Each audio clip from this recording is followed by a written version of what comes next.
All right, hey, it's Bill from 80s Rock Podcast. We are back at the ROCKNPOD Expo 2023. We're sitting down with Riverghost. How are you guys today? Doing great, man. Doing great. Make sure you hold that up a little bit. Yep, doing great. Thank you. So what brings you out here? There's nothing going on, right? Yeah, nothing. I mean, besides a pile of musicians just having a great old time, we're just out here pumping our wares. Exactly. Yeah, it's a really cool venue, and I think it's awesome to for us to get to talk to a lot of different people. But better than that, we get to expose to a lot of good music. So I did spend a little time looking at the catalog for Riverghost and listen to some few things. And if you don't mind the comparison, I really enjoy Blackberry Smoke music. And I listened to you guys, and I was like, this is very similar vein, but edgier and a little harder. And I really liked it. It was good stuff, man. Thank you, because that's really a band that we love. And of course, what we're aiming for is to just play good blues, southern rock, rock and roll, a little bit of everything in that realm. So that's great. How long have you guys been around? We've been a band for about 2 years. We're just celebrating our 2-year anniversary. And of course, a lot of that was spent in COVID lockdown. So really the past 6-9 months, we've really busted out. So here we are. Cool. Doing a lot of shows locally, or are you doing some stuff in the bigger region area? We're a regional band for sure. We've done a fair amount of stuff here locally. And we're just kind of busting out regionally here over the summer. So we're currently booking regionally as we speak. Awesome. Any chance of getting hooked up on a bigger tour for the fall? That'd be nice, or but not yet. Not yet. Okay. Yeah, it's all a game, right? Got to get with the right person at the right time to make that happen. So, talk about some of your influences.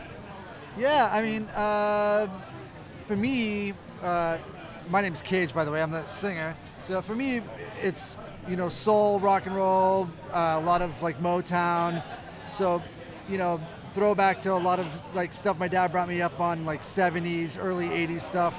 Again, Motown type things, Beatles, Stones, and then later on, growing up for me, things like Black Crowes and Oasis and stuff like that kind of fine-tuned my interest in vocals and stuff like that, and vocalists. And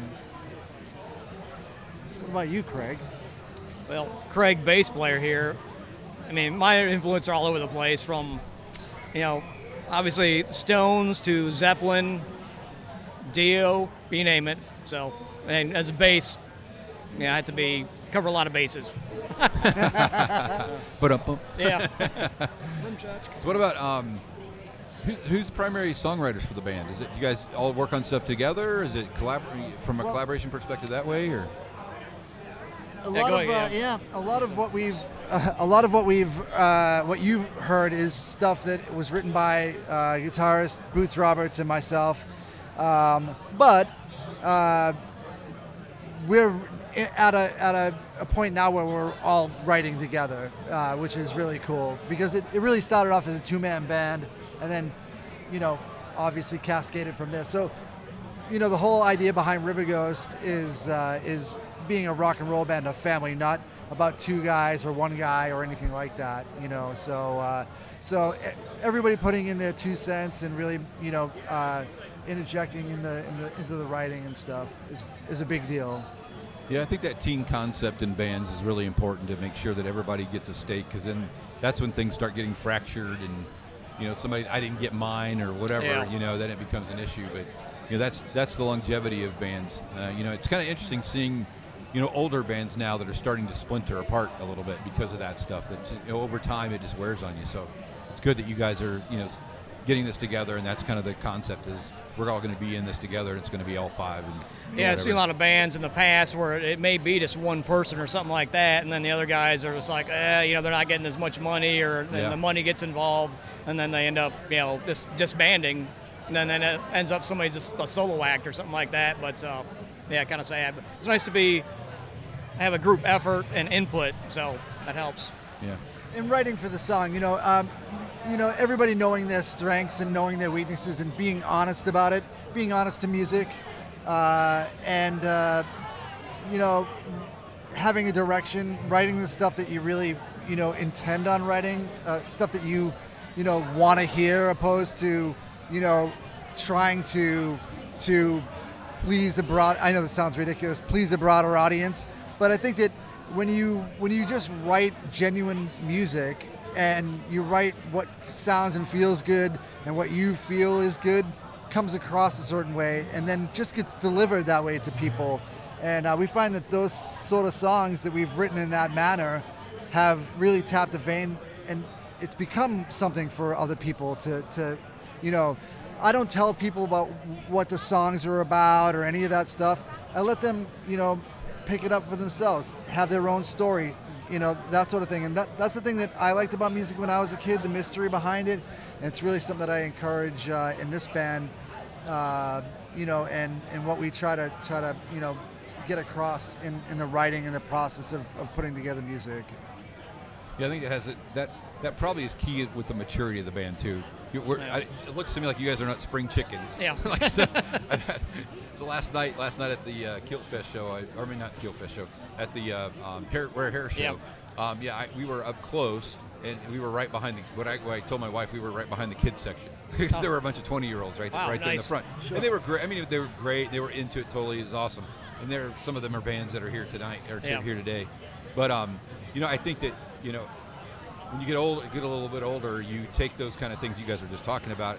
You don't take those for granted, and you make sure that that's part of the thread of the band. Yeah. Because exactly. if it's not, then egos get involved and start fracturing and that kind of stuff that we mentioned earlier. Rock and roll is not a youth's game anymore. I think that, like, for people to really get it and buy it, and I mean buy it like wholeheartedly.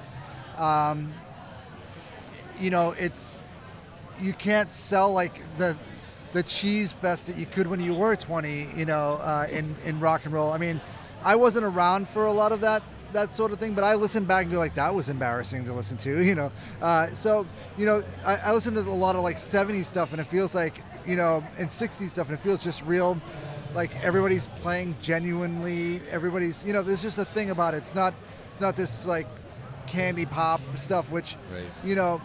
It just doesn't fly in rock and roll now. Like you couldn't write, no offense, but you couldn't write Nothing But a Good Time or something like that and get away with it in music these days. As far as rock and roll is concerned, it might be great to hear it nostalgically performed by whoever did it, but you couldn't write it and sell it these days. It just wouldn't fly. Blackberry Smoke's a great example of a band who's on the road playing songs that have sense and sensibility, right? And doing their thing like that.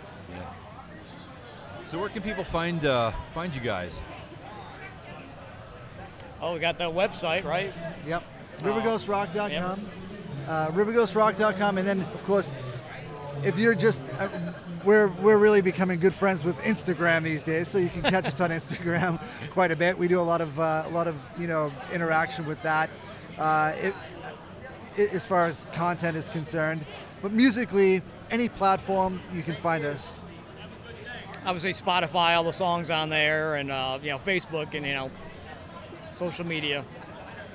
Great. So, Well, thanks you guys for hanging out with us for a little bit. Thank you. Yeah, thanks for appreciate having it. us. Appreciate it.